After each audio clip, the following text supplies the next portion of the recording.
Hey y'all, Liz here, and I have Trent Lowenstein. All right, this is Smart Business Moves.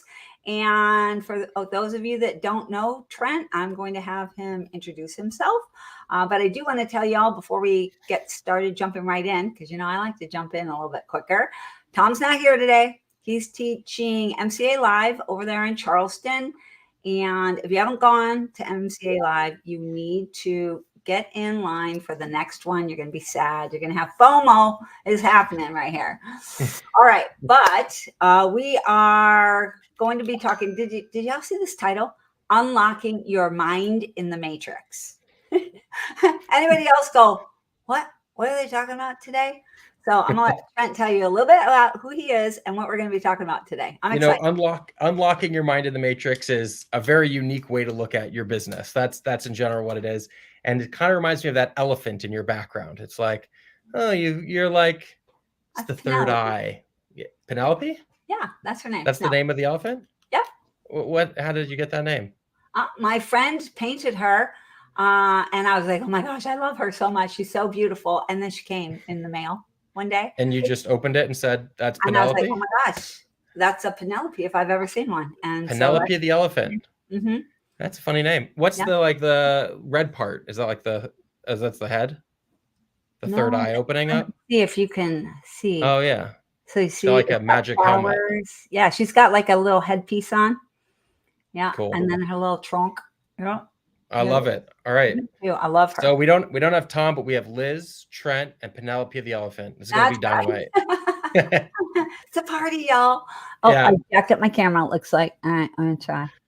All right. So a little an introduction. My name is Trent Lowenstein. I started in business. Hey, what's up? What's up, Denise? I went to school to be a rabbi. That was what my passion in life was. I know. I went to school to be a rabbi, and I always wanted to help people. I was always very involved in the Jewish community. I went to Israel. My dad calls me up and says, Trent, you going to do this? Are you going to be a rabbi? And I said, Dad, rabbis don't make any money. I need to learn business. Sorry, Dad. That's right. So to my parents' disappointment of, not being a rabbi, a lawyer, a doctor, I got into business. I got a business degree and then started a consumer goods product company with my brother. And we were importing goods from London, Denmark, Sweden, India, China, Taiwan, all over the, hey, that's right. I am a member of the tribe. I don't know what y'all are talking about, but I know you're right. connected because you said her name right. Nobody ever does. That's right. I knew it. Yeah, I knew it. Yeah. All over the country. And then me and my brother had a successful exit of that company. I got involved with marketing, and it was weird because it was marketing for the trades. And I never heard of you think of the plumber, the electrician, you just think home services, but you don't think it's like a business. It's like the guy who comes and fixes the toilet, right? It's just right, Jack. Yeah, Jack, right. Jack the plumber. Yeah. And so I started marketing towards the trades. Then I learned so much about it that a best practice group called Nexstar picked me up. I was a director at Nexstar for a while, became a GM of an electric shop, learned a lot about it, ended up working for Tommy Mello as his lead coach and a director of Home Service Freedom, which is a fantastic organization. And Tommy's a brilliant, brilliant businessman. And then I said, well, I'd like to start my own private equity group.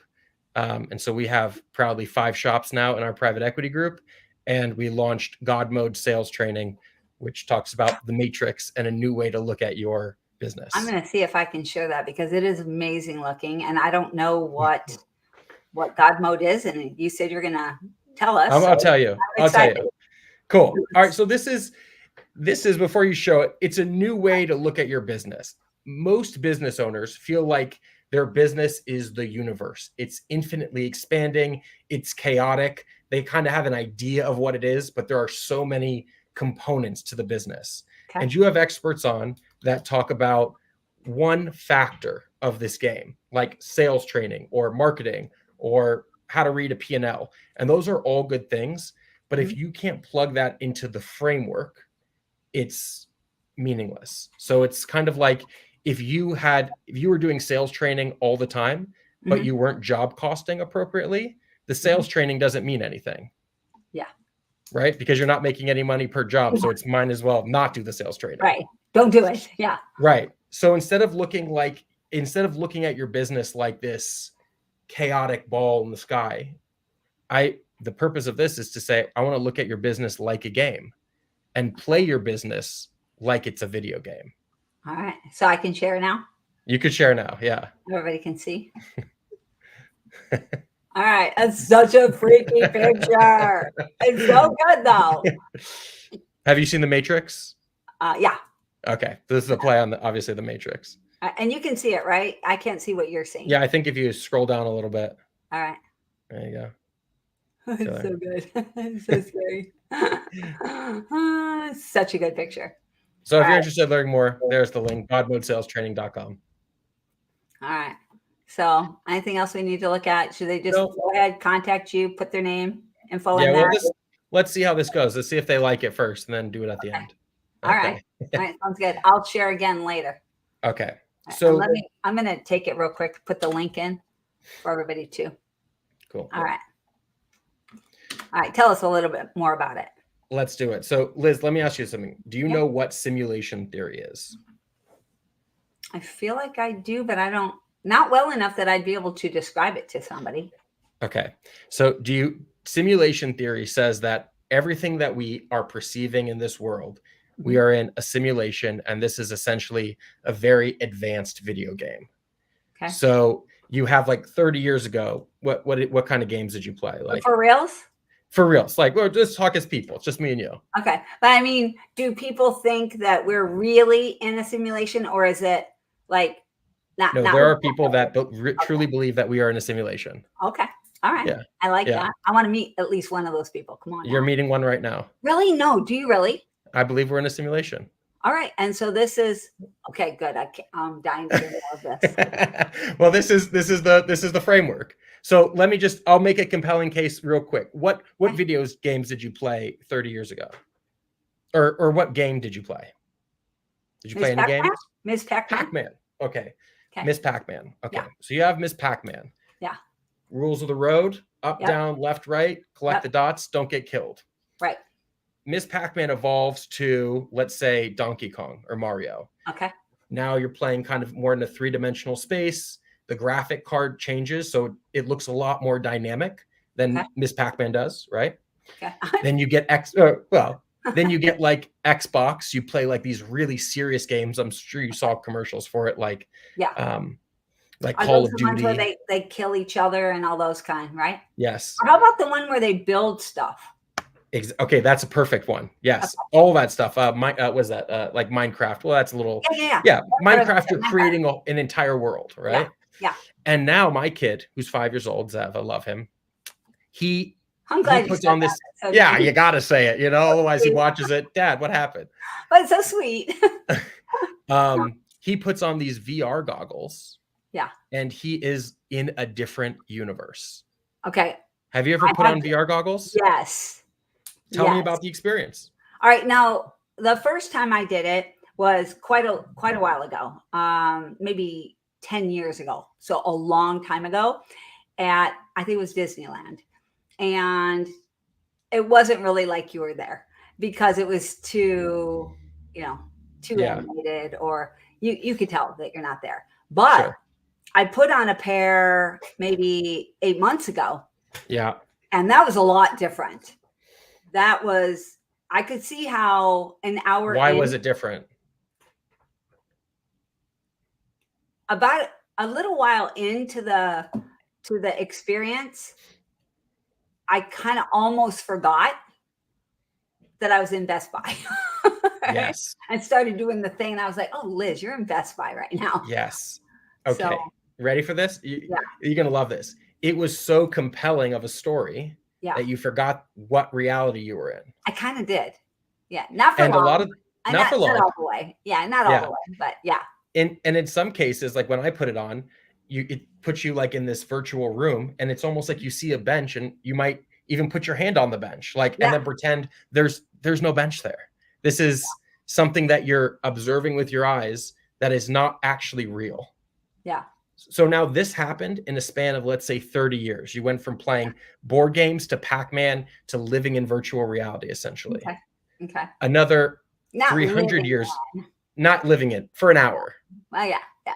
living it. Okay. Now, I'll give it yeah. So now you go another 300 years and you're wearing, Disney now has like full body suits where like if somebody touches you in the game, your arm tingles, that. Oh really? right? They Oh, have wow. they have tracks where you walk in Okay. VR so that you can actually walk. Oh wow. Okay. And if you continue this logical trend, you realize that technology is advancing at such a rapid pace Mm-hmm. that what if everything was just you go to work in the simulation instead? Yeah. Like teledoc, but in VR. Right. Okay. Okay. So that's the framework of this. Okay. And so when you look at your business, Mhm. so when you look at your business, you think like this. If you had a TV, if I had a TV right there, that's the TV. Oh, that's the TV. Yeah, your lock. Yeah, the lock. That's the TV. Okay. I'm going to press play, press pause, fast forward, rewind, change the show. Yeah. That time that passes on that TV Yeah. has literally nothing to do with my reality. Correct. Right? You Yeah. pause a show. What kind of shows do you binge watch? What's What's that one where they're dating in the pods? People like that. No, I don't watch You don't those. like that? I watch more of the what was that one I loved? Oh my gosh, it was so good. With the Ozark. Bridgerton? Ozark.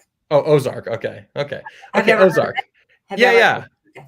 I watched the first season. Oh my gosh, Once I he love gets that. in too much money trouble, I get like too much anxiety. Oh my gosh, I loved it. Yes. Oh my gosh, dude. So Stop. you're watching Ozark, you pause it. His time pauses, but your time continues. They're unrelated. Uh-huh. So now the setup here is you're living in your business. Most business owners are like doing 1,000 things, putting out fires. And if you're living in the TV with the characters, it's very difficult for you to pull back and say what's going on. Yeah. If you say this business, I'm going to look at it, I'm going to watch it, I'm going to play it like it's a game, then you remove yourself from the time and space of the TV and you can have an objective framework. Absolutely. Love that. Okay. Yeah. So now I want to build with you. I want to build with you like a video game. But before we do that, about residential cleaning companies. Okay. Now, before we do that, there are two types of games that are important to know. The first one is like a closed game, like you get Pac-Man. It's just one player in the game. Yeah. And the other game is like an open world game where open world. Right. Okay. Right. So you can have multiple first players playing in the same game as you. Okay. And so we're going to build an open world game together. Okay. Okay. Now the first thing you had a cleaning, and this is for the listeners. Like think about this under the framework of your business. Okay. What is the first thing a video game needs? I don't play video games. You don't have to be technical. Actually, I play one. A story. Perfect. That's the first thing. A story. Okay. And you need a compelling story. So if the story of this game is the owner of the company wants a Porsche 911, wants to be really rich, and they'll do anything that they can to squeeze net profit so that they could get their Porsche and be a millionaire on a beach. Okay. Is that a game that a character would want to play? Sure. Is that a game that an employee would want to play for the character? Like, would an employee buy into your vision for that? You could get them to do that. Yeah. Okay. You'd have to. Yeah, I mean, you'd have to do some stuff. It's not just going to happen. They're not going to be like, oh, that sounds like a fun game. I'm going to go play that. No. So let me tell you, a more compelling game might be you don't go to college and you become you go through college to be an electrician, like a journeyman electrician, and you end up working at a big shop, and all they want to do is say sell, sell, sell. Get the highest ticket that you can. Yeah. And the guy says, you know what? I don't want to do this to customers. I want to start my own thing where I don't do this. And so that guy cashes out his 401k, sells his car, downgrades his house to start a business. Okay. And every call that comes in, this tech goes to the house and says, Liz, I want to do such a good job that you call me back. Okay. This company means the world to me. And I'm going to tell you what, I'm going to leave my heart right here on this panel for you. And this sticker, I'm going to put it right here. And every time you have an electrical question, you call me. Yeah. Now, he develops this company, ends up having 20 trucks. And now the heart of that person is the video game. Does a character want to play that game? To say, I want you to carry on the heart of this company. Yeah. A lot more than you getting a Porsche 911. Yeah. That's right. Absolutely. So the piece here is, if you have a compelling story, then people are going to want to play your game. Okay. So we have to identify what kind of game we're playing. I like so that. for Your vision. Your vision, right? Yeah, now, your story. Okay. That's your story. Now, if you have a vision that's misaligned with the types of characters that are going to play your game, then you have a disconnect. Yeah. But when you describe your vision as a story, as a narrative, it's how are we going to continue this trajectory? This is a linear game. There's a start and there's a finish. Okay. What happens in the middle of that game defines how the game is played. Okay. Okay. So for residential cleaning companies, can you share a story of what somebody's story might be? Sure. I was just talking with somebody yesterday, actually. Her story is that she was a single mom, and she didn't have, she lost her job, and she lost her job because of daycare, right? Her kid kept getting sick, and her kid was legit sick, and she couldn't take her to daycare. And the company was like, yeah, we feel bad for you, but we need people who are going to work. Sorry, we can't employ you anymore. And so she lost her job. Yeah. And so she started cleaning for a few friends and started building her company. And now what she wants to do in her company is she wants people that want to have a family-friendly life work for her, so that the company supports people in their lives, not just their work. So it's kind of it's like a little bit of a twist on creating work-life balance for people. Who doesn't want to be a part of that story? Yeah, it's a good story. Right? Yeah. It's not only compelling to the customer, if you were to tell me as a customer that, but it's also compelling to the employee who's saying, this is the reason, this is the why behind this. And of course, she tells it way better than I tell it, right? Sure. Well, you told a killer. You're totally a sniper. You're dialed in. How good it is when she does it, right? Yeah, for sure. Yeah, it's really good. Okay, so good. All right, we have a story. That's very important. And now we have, what's the next piece that you need?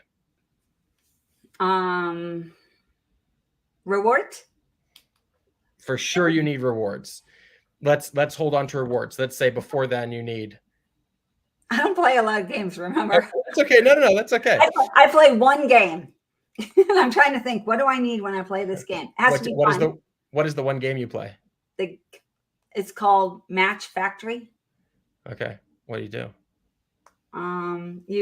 It's a stupid game. Okay.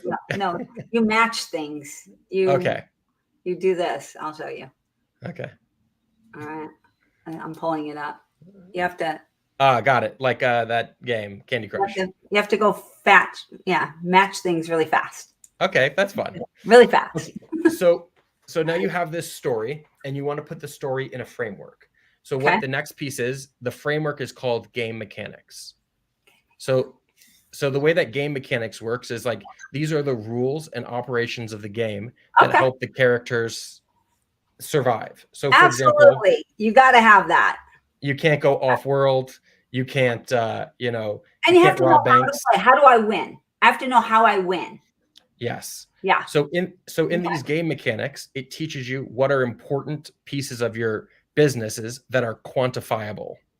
Okay. So a quantifiable thing could be when somebody calls in, what is the booking rate? Okay. What is the booking rate of how many people call in versus how many calls are booked? Okay. For your sales team, you might say, what's the average conversion rate? Out of 100 calls, how many times does that end up being a booking? or being an appointment. Kind of And like you might KPIs? kind of like KPIs, yes. Okay. And another one might be an average ticket. Like on average, how much does this customer spend, or this type of customer, or customers from this lead source spend? Okay. Which customer type spends the most money? That kind of thing. Correct. Okay. Yes. Now, all of those game mechanics end up on your P&L. Okay. So those are on your P&L. You have chart of accounts. You have all those line items that tell you what the thing is and how much you spend on it, right? Yeah. So when you think about how you're playing the game, all of that has a positive correlation to this chart of accounts that's sitting right here. Yeah. So you can say, well, I spent $10,000 of new money in training, but that generated me $100,000 of net new revenue. So was that a worth it endeavor? Yeah. And you would say, I mean, I would, yes or no? I would play that game. Yeah. For sure. Yeah. Okay. So in the game mechanics, this allows you to take independent variables like sales training, like you had a guy on before, DJ, who was talking about telling a good story. Yeah. In marketing, right? Yeah. Allows you to take people like that and say, if I want to run this simulation with this new variable and see what happens in my chart of accounts. Okay. Does that make sense? Yeah. I'm going to test it, kind of like test environment type thing. Exactly. Okay. A/B testing. Yeah. So that's the game mechanics, how the whole game works. All right. Now, before you have rewards, you need probably the most important piece of this game, which is characters. Okay. You need players to play the game. Okay. And to just briefly chat about characters. Are you interested in this, by the way? Yeah. Okay. I like it. And I know we're taking even in my dumb game that I play, I'm on a team, right? I'm on a team, and like we talk to each other all the time, and like when Friday comes, we have a big thing. So yeah, like are all characters equal in your game? We're all at different levels. Okay, but we can all kind of help each other, and perfect. And we're all trying to work toward, some goals are individual goals, but some are team goals. Yes. Okay. So for our businesses, I don't write job descriptions. Okay. I write character narratives. Okay. Okay. I get it. Yeah, I get it. So our service manager, as an example, he's like the wizard. Okay. All the characters come to this service manager, this wizard, to get supplies, to talk about their quests, their paths, their individual struggles, and the wizard guides them on their magical quest. Okay. Now, when you look at that and you think, okay, well, what is important? What's an important characteristic for the wizard to have? Well, he has to be wise. He has to be wise. He's a wizard.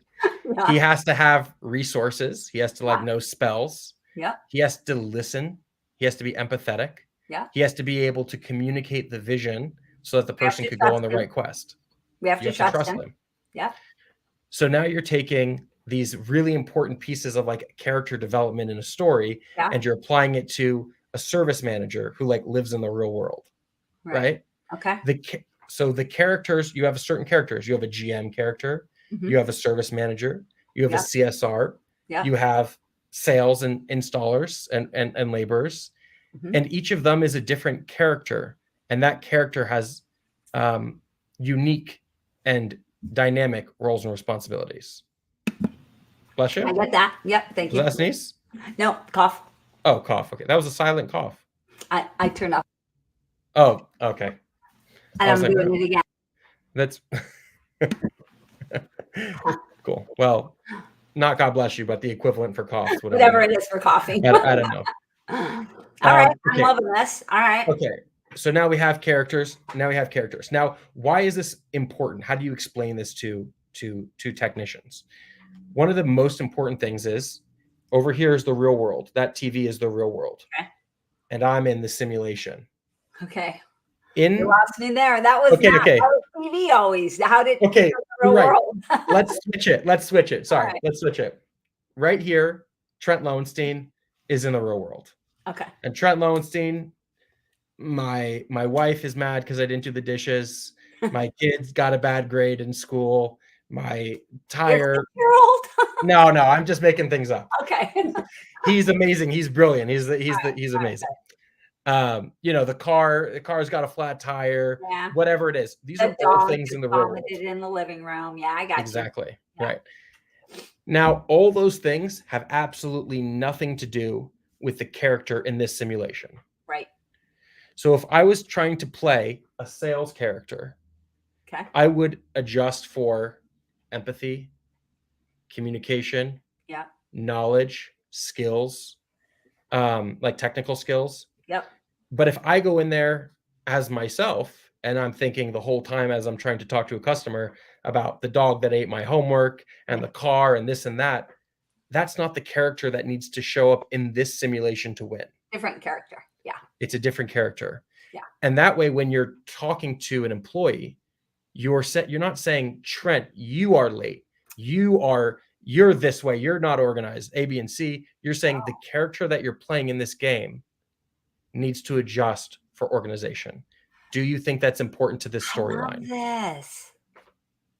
I love this. You know what else I really love about, I just made a really great connection too. Tell me.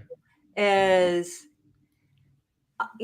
people don't like it when you say, hey, I need you to do blah, blah, blah. Right. No. And they're like, I'm not going to change who I am. Right. Totally. You don't have to change who you are. You just need to play this role over here. Yes. Right? This is the character. Dang, I like this. Thank you. Yeah. So the famous Shakespeare speech from, I think it's As You Like It. He says, all the world's a stage and all the men and women are merely players. They have their exits and their entrances. Entrances and exits. The detaching from reality helps you identify the detaching from reality helps you identify objectively what's going on. Right. So emotion. You don't need the emotion now. And you and I, Liz, can both agree that if we have a salesman, we could look at the character description of the salesman. Yeah. Not the job description, the character description. Yeah. And say, is that in line with the story? Can this character win with these game metrics? Can these game metrics vibe with the heart of the story? The single mother who lost her job, who wants to clean. Does this character belong here? Right. Is it the right, basically is it the right person on the bus? Right. Is it the right person on the bus? Yeah. But rather, is it the right character on the bus? Yeah. Cool, Denise. Yeah, she loves it too. Oh, I know. It's so good, Denise. All right. Yeah. Okay. I love this.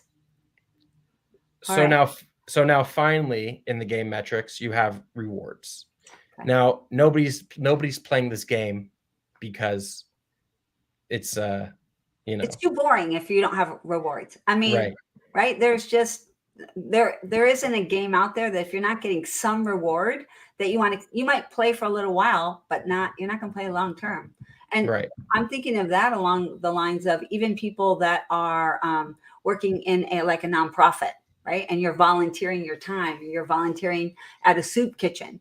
You don't be doing that if there's not a win for you in some way. That's exactly right. Win. Yeah. Okay. I love this. So the wins are obviously there's monetary compensation for the wins. Of course. There is leaderboards. It's not only about the money, but I want to know where I compared to all the other people that play match. Yeah. Whatever the game is, like your whole team that you were talking about. You want to know where you compare. Yeah. Patricia, spot on. Yeah. You have no motivation to play the game. And one of the biggest rewards that you can have is characters that have the ability to level up. Okay. So do you know what leveling up in a video game would be? Yeah. What happens when you Mrs. Pac-Man eats the big. I remember. It's been You don't remember? Years. I don't know. Well, anyways, but I do know how to level up in my game. Okay, right? perfect. What leveling up is, Cool. And you get to play with a whole new, right? There's a whole new. Everything's new. It's fresh, and you're playing a new game. Almost, it's the same game, but it's a little bit harder. You have to earn your way there. You can't just jump in and start playing. that level, right? No. Even if it looks like more fun, well, okay, Yeah. work your way up, get there. So when I was in high school, this Spider-Man game came out, and I was like a little nerd for Spider-Man. And basically, you have to learn on one level how to make electric webs, like how to shoot electric webs. Okay. And if you don't do that, you can't beat the final boss, right? You're never going to You're be able going to, in, can't shoot webs. yeah, you're going in with normal webs. This guy needs to be electrified, so you got to get the electric webs. In order to get the electric webs, you need to do side quests. You need to save a certain amount of people. You need to learn how to some moves, and then you're gifted this thing. Okay. Right. So if you have a character that comes into your shop and says, I'm the basic, I'm the entry level character, I want to progress. And this character says, I'm going to seek out quests for personal development. I'm going to seek out quests for professional development. I need tools. What kind of tools? I want technical tools. I want knowledge tools. I want technological tools to help track me. At a certain level, that person goes, I'm a new character. So I'll give you a perfect example. Okay. A character walks into a house and he says, hey, Liz, I want to fix your, or let's use residential cleaning. Sorry. Your character comes to your house, says, how much is it cleaning? $300, $500? Sure. $300. Okay. $300. I'm going to do it. Yes or no? Well, that's a binary choice between me, the character, and you, the customer. Yeah. But if I say, hey, Liz, we have a couple different cleaning options.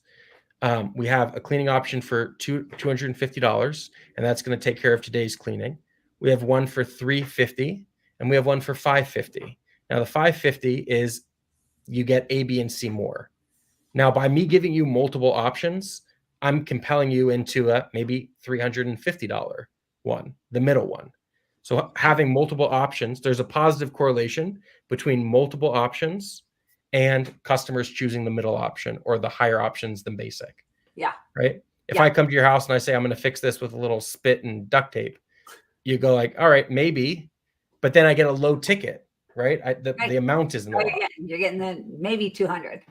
Right. So this is a tool for a technician or for an employee to adapt. That's going to help them win this game. And they're going to be better.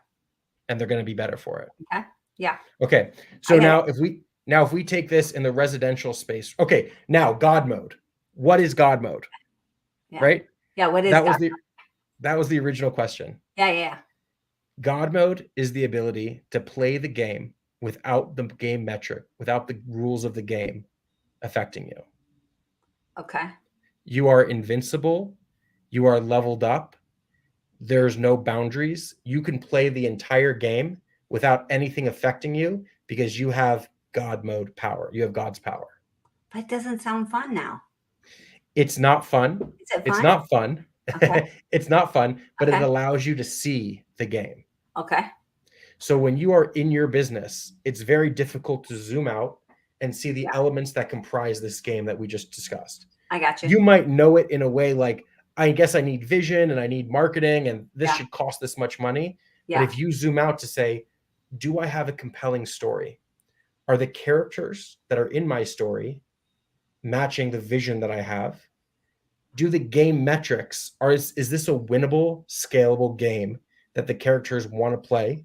And are there rewards and recognition that allow the character to feel a sense of accomplishment to continue? Because obviously retention is an important factor. Yeah. So God mode is the ability to look at your business objectively and see the whole big picture all at one time. Outside of space and time. Because there's no repercussions. There's nobody can beat you. So it's easy to look at it because there's no fear there. But I have to do this thing. There's no scrambling. That's right. All right. So it is as if you're watching Ozark and now you can see the script. You could see the cameraman. You could see the angles. You could see the actors. And you are saying, I don't know if the storyline should go here anymore. Yeah. I think that this character needs to branch off into this or do this. And now you are the arbiter of the story. You're the architect. And that's a powerful place to be. Now, you look at your business outside of space and time as the arbiter. those things in your business show up somewhere, and they show up in your chart of accounts, in the P&L. Okay. So now we're going to run a simulation. We're going to say that the one residential cleaning company does a lot of business. They do $1.5 million in business, and they have no net profit. They're living paycheck to paycheck, and they don't understand where their money is going. Okay. How are you going to look at that game and say, let's identify independent factors, independent variables that will help you win this? What would you say? What's the first thing that you would look at? Direct labor. Okay. Let's look at how much. Let's look at how much money is going out for your labor. Okay. So now direct labor is what's an appropriate direct labor for residential retail? Maybe 40%. Okay, 40%. So theirs is right around 42 to 45%. Not much over the benchmark. Okay. Now, and the material cost is minimal. Okay. So now where does your eye go? I guess I'm going to go down to indirect labor after that. Who's supporting the labor? Yeah. So if you said, I want to run a simulation where I'm going to increase the price by 10%. Mm-hmm. And I want to see if that has a positive correlation to a greater net profit on the bottom line, or if we're seeing more customers say, no, I can't afford the 10%. I want to run this simulation for a month. Okay. So you boost up your price, you plug that into the matrix of the simulation, you step back, you press play. Okay. And you watch the game play out, right? Yeah. And you say, wow, the market accepted a 10% increase in services. They see the value there. And as a result of that, our labor rate is lower, our supporting labor rate is lower, and our net profit is higher. Win-win. Yeah. Or you run the simulation and you say, they're not going to take it. Yeah. So then you look at your labor rate. Maybe you need to move it down 2%, or maybe the overhead for the building, you have really high car payments, or you have a trailing debt. Indirect. There's lots of different things it could be if you can't raise your prices. And so having a chart of accounts that has every single independent factor is extremely important for you to understand how to win this game. And so let's just look at one example of those. Okay. In the marketing category, you got a couple different marketing line items. Under marketing, you have traditional marketing. So what's traditional marketing? Like AdWords, that kind of stuff. Traditional marketing, more like billboards, flyers, magazines, all of the old school stuff. All the old school stuff. Yeah, okay. Yeah. Radio. So now, that's right, radio. Yeah. So you're at NASCAR now, and you're, you ever see Ricky Bobby? No. Talladega. You ever saw Ricky Bobby? Did I? Liz Trotter, Ricky Bobby. Oh man. All right. Right after this. Okay. Right after this, I'm going to send you a link to Ricky Bobby. The Talladega Nights, like a famous movie. I'm right. Oh, it's a movie. I didn't even know. I thought it was a person. Okay. Well, it is a person in a movie, but okay. So I'm writing it down, Ricky Bobby. Okay. So basically, Ricky Bobby has a NASCAR car that has Wonder Bread on it. Okay. Okay. And so that's the logo. And so he's driving around the track. So when you watch that, you're not thinking to yourself, wow, I just saw Wonder Bread. I really need a piece of Wonder Bread. Right? Right. It's not immediate. No. But when you're at the grocery store and you see Wonder Bread, you're influenced. And so traditional marketing might not have an immediate impact, but it has a good conversion rate once they call you, because they've seen it in so many different places. They already like you. They already know you because they know you. Yeah. Ricky Bobby. Yeah. Okay. That's Ricky Bobby. All right. Ricky Bobby. All right. Once you watch it and you watch this podcast again, you're going to be like, oh my gosh, I totally get it. All right. Yeah. So then you go to the next item, which is, let's say, digital marketing. So digital marketing is like Google, right? Okay. AdWords, LSA, etc. Okay. It feels like that's traditional marketing now. Yeah. Yes. That's all we do. Yeah. All right. So under those circumstances, the customer is highly convertible, right? Within the trades, within 24 to 48 hours, this customer has made. I have a flooded toilet. If I type in plumber near me, this person is solving this issue for me today. Yeah. So and I don't know the metrics for residential cleaning, but I imagine if somebody's like residential cleaner near me or cleaning service near me, they click the button. Not as quick and easy as like plumber or something like that, electrician, but still not bad. Yeah. So this group of people, I don't know what the time frame is. It might be interesting to find that out. Those people are highly convertible. Those people have searched you, have found you on Google, clicked you. You in general pay a higher cost per lead than what would be traditional marketing. And those people want to convert there. Yeah. So now if I'm the character in the story, right now I'll go back to the character in the story, and I know that this customer came from this lead source, which is a highly convertible lead source, my character is going to approach this situation differently. Yeah. If I know it came from traditional, you've seen us on the radio and billboards and TV. We're a family shop. We've been in business for 10 years. We're right down the street, right? Yeah. You're playing that game. Community. That's important because you're reinforcing the customer's code. Right. Who they think they know. Who they think they know and what is valuable to that customer. Right.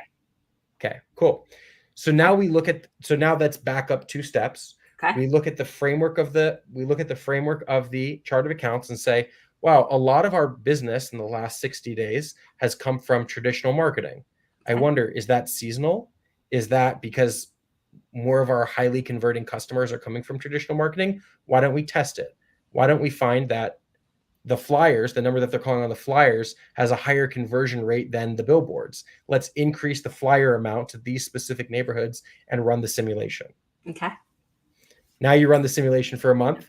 Yeah. You play the game. Yeah. And again, it shows up on your game metrics, which is... You got your answer over here. Yeah. You got your answer. How are we doing?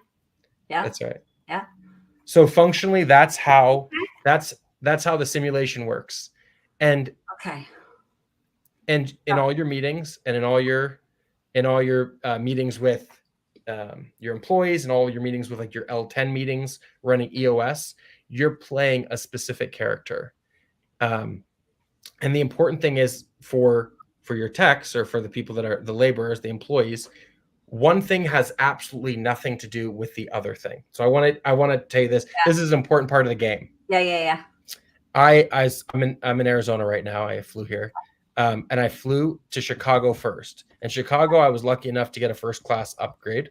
So I was sitting in first class. When you sit in first class, you get your own little bathroom there. 8 people, you get the bathroom right in the front. It feels really good. Yeah. And so you get out, you go to the bathroom, you come back to your seats, your own private little apartment. Yeah. So then I flew from Chicago to Arizona. Okay. I didn't get the upgrade. But sorry. It's okay.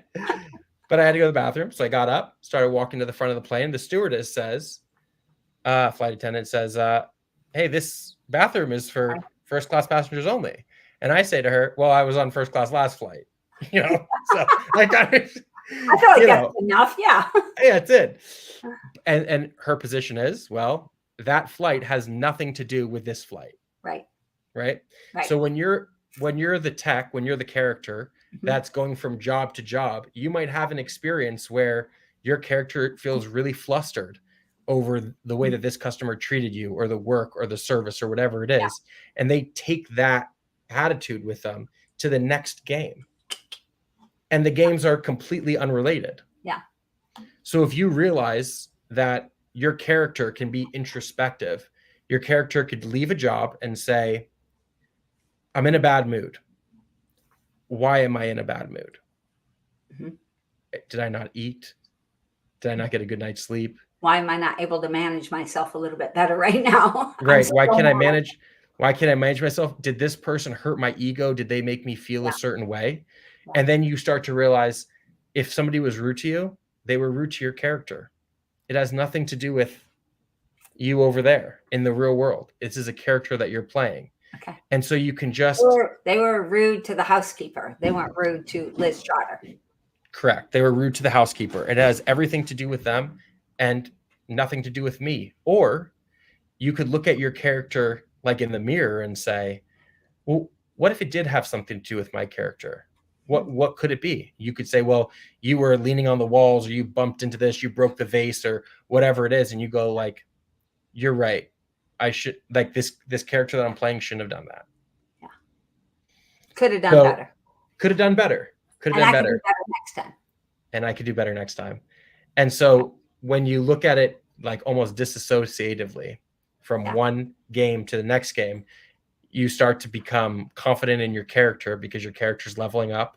And if the story is compelling, and if the game metrics are winnable, and if you have characters that want to participate in this game, have character, characters that have character, and you have a reward system that rewards behavior and levels up characters, why would people leave?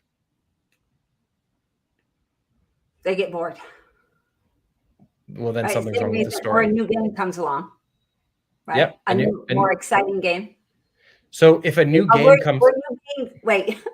Were you being facetious? Or did you really want an answer? No, well... Sorry, I just realized. Okay, that's okay. So this is actually a really good point. So if you're playing one video game and you're in love with the video game and a new game comes along, your video game could either die or you can adapt new technology to evolve. And so companies need to do that too. The days of the chuck in the truck for the trades is over, right? That game has evolved. Now everybody offers 3 options.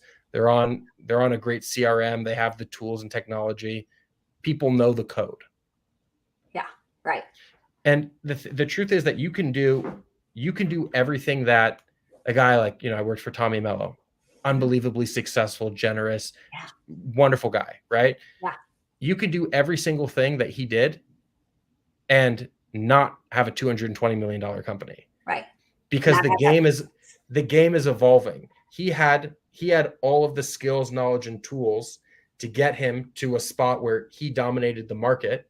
And now the game's evolved, and he's evolving with the game, and that's why he's so invested in all these new technologies. And a different game now, right? He's playing a different game. The game he's playing is different. But to your question that you asked me before, why would they leave?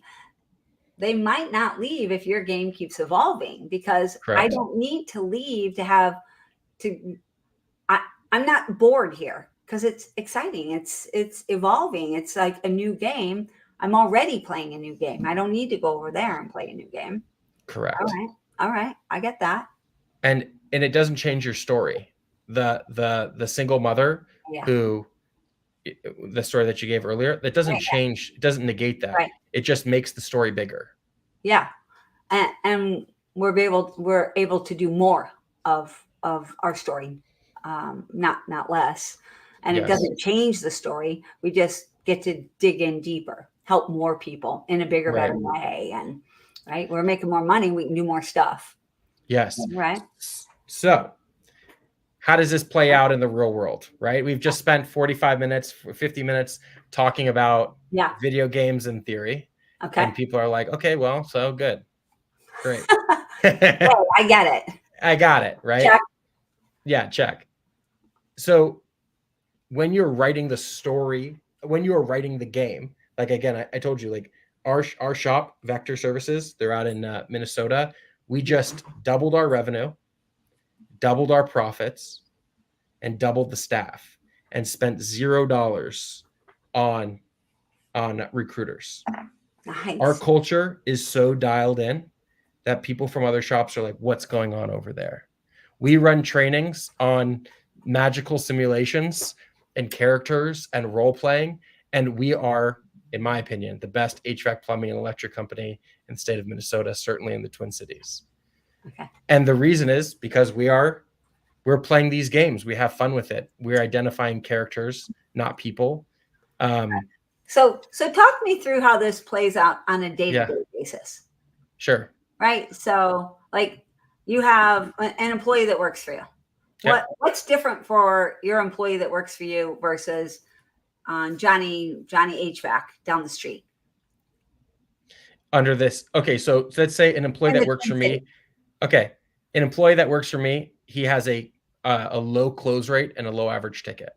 Okay, and he comes and says, "Hey Trent, I got this chloride in our one-on-ones. I got a low close rate and a low average ticket. What do I do?" Okay, so first off, that's a little different right there. Right. Because at whatever I said, Johnny's there. Right.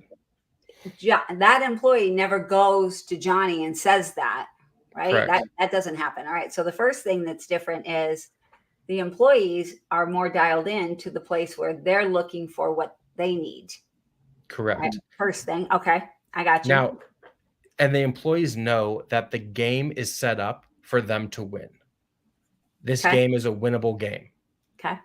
So they're coming to the wizard, the service manager, the GM, the owner, whoever, and saying, in our one-on-one, I need help. And we look at that and say, okay, look, your character is really, really good at the technical side of it. Mm-hmm. You're a great tech, but your character is not good at explaining to the customer the value. They don't understand when you're selling them a new system, a new HVAC or a furnace or air conditioner. They don't understand what you're saying. That's not to a deep level. That's not too deep level. Yeah, no. So that's what I mean. Like, they don't understand to a deep enough level what you're saying. They're just like, what? Exactly. You're not good at explaining it. So your character needs to learn how to communicate more effectively. And that could be because maybe you don't have a good grasp on it, or because maybe you're just not good at explaining it. So which one do you think your character is? Well, and then they would say, to be honest with you, I sometimes don't really understand how this thing works. All right. And you're like, so amazing. Would you ask that exact question? Yes. You would say, so your character either doesn't know this or that. Which one? Okay. Yes. So you wouldn't ask him, your character. All right. It's the character that this person is playing. Yeah, that's also way different. If I told Johnny something down the street, Johnny, why are you late again? You're always late. Yeah. You always do this. You know how much money I put into this company. You know how A, B, and C. Then Johnny's like, hey, I got 4 kids. My car broke down, this and that. Yeah. But if you're saying like, hey, Johnny, it's really important that the character that you're playing at this company shows up on his time and is reliable for the rest of the characters that are depending on you. Could you see that? Mm-hmm. Well, like if you're reading a book, Johnny's character has to be dependable. Yeah. That is the position of the character. Right. So on a day-to-day basis, having a framework where you are not, it's not me, it's the character. Yeah. On a day-to-day basis, aligning on a vision or the story is really important. On a day-to-day, reminding them that we do an element called dream coaching, which is, have you heard of dream coaching? Or I think DJ talked about it a little bit. I don't know if he did. We have like a dream manager type program. I'm guessing it's some similar-ish. Something. So if you know that it's important for one of your character employees to buy a house, for example, then you say, okay, look, you are this far away from achieving this revenue amount, which will help you put the down payment, right? Yeah. So all of that framework helps to build the story of your company versus Johnny's place down the street where it's you as an individual. This company is first, go out there and get some sales for us and don't come back. Yeah. I need a Porsche 911. Get out there and do your work, right? The first part of the story. Right. All right. So in your company, then you have a much different lexicon, right? So the words you use in your business are much different than the words they use down at Johnny's or Stan's or A1 or anybody else. For sure. And even if they go to these other companies, so that's a really great first step, because one of the things that a lot of people don't understand is that the words that you use have a lot of power, and they do have different meanings. And what you're talking about, especially with this, I love this piece of character because it has, lots of different meanings, right? Yeah. But all of the meanings are good, and it gives me an opportunity to look at my own character and to look at who I am, what my character is, right? Right. Without having to be hurt by what I see. I'm able to look at it, right? I love that piece of it, especially because nowadays, I'm going to say in the last 5 years, people really, really struggle to be introspective and to look at who they are in any real honest way, they have a hard time looking at it, honestly, because it's too Right. painful. Right? It's painful for people. All right. So I get this. I like this a lot. So you were saying how you doubled your business. You doubled your revenue. You doubled all the different things. What period of time was that? This is over the last quarter. All right. So you Yeah. left that really important piece of the story out, Yeah. right? Yes. It's kind of And like this, leveling up in the game. If I level up in the game in 2 days is different than in 6 months, right? absolutely. This is in the last quarter since we started running these simulations. Wow. And Vector is not dissimilar to any other shop that we've been doing this with, where people are doubling their revenue just by doubling the revenue, doubling the net profit, or at least increasing the net profit from, let's say, 7 to 12 or 15%, which is leaps and bounds when you're talking about a $5 million company, right? Yeah. So this is it's a unique way to look at business, right? Very unique. This is not like a, I'm not trying to reinvent the wheel with, you get your sales guy who comes in there, sales training, like, hey, how you doing? Okay. Like, you need 3 options, this and that. Like, it's not that. This is like, pretend that you're a little analytical nerd sitting playing a video game. Like, really, what would you do? And I want to share one story with you. Okay. I came up with this concept a few years ago. One of my good friends, and he's our master electrician. His name is Aaron Hansen. He's a great, great guy. He played Lord of the Rings open world video game when he was a kid. And when I would talk to him about work, it was very one way. When I would talk to him about this video game, he knew how the whole ecosystem of the game worked. Right. And we would sit for hours. I mean, I'm talking about like 6 a.m. to 8 p.m. on the phone or in the office talking. Okay. And every time he would mention these games, his eyes would light up, and he had just a different framework for understanding the components of the game. Yeah. And I said, man, well, how is this dissimilar to that? If you're just one character in this open world game, can you understand the game like you understand this business?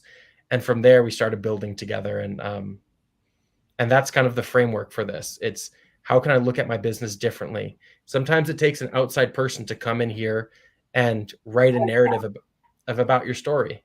Yeah. Be able to see it, because we really are in our businesses. We are living in it. It's really hard to get that.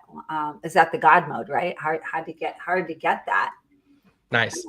And that is the essence. Like, we're just talking about the framework. There are worlds within worlds in the Matrix.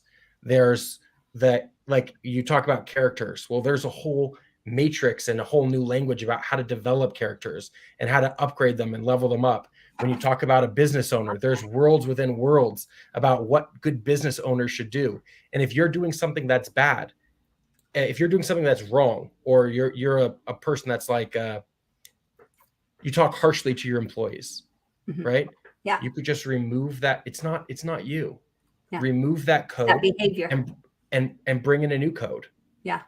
Now I have to ask you this. Have you seen the Matrix, the movie? Yeah, I have. Okay. Yeah. I asked you this.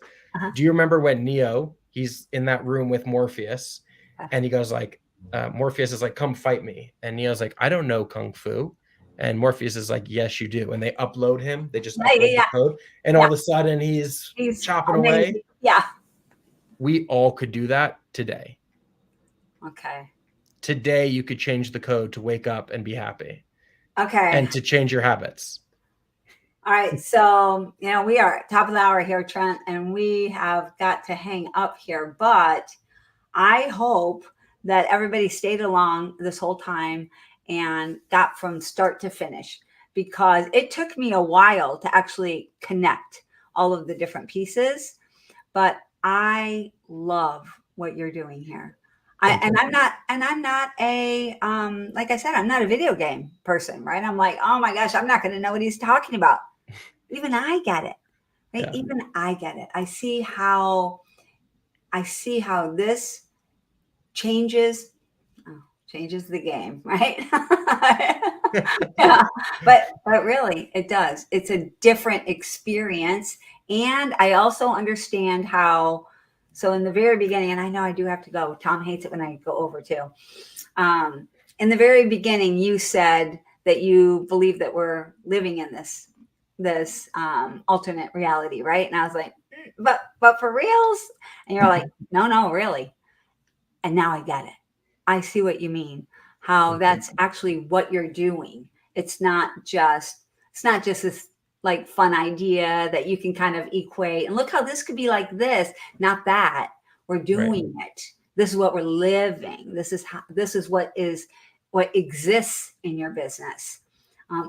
I think this is really cool. I can't wait to look more into what you're doing. Oh, let me share just real quick again, one more time. Let everybody see God mode. I just want to show that one more time. If people were sticking along here, and what was it? Godmodesalestraining.com, right? Godmodesalestraining.com. Yeah, I wanted to just pop. Oh, I can't. It won't let me share. Won't let me share right now. Why? Why isn't it letting me share? Oh yeah, well, that's okay. I'm just going to hit it one last time so people can see, because we do have a lot of people that come and watch again. And I do want them to see, because I do think this is very cool. Cool. And if you like it, and if you liked DJ, who was on before me, who's an absolute sniper, we're doing big things together. So, all right, I can't wait to see y'all. Get down here. If you think this stuff sounds cool, and you're like, yeah, but what about me? How do I do it? How can I? How? What is it? Maybe stick your name in it. You're gonna see me coming through there. Thank you. Yeah. I'll see you at ISSA. We sure will. Thanks so much, cool. Trent. Talk Bye, to you later. Liz. Bye-bye. Thanks.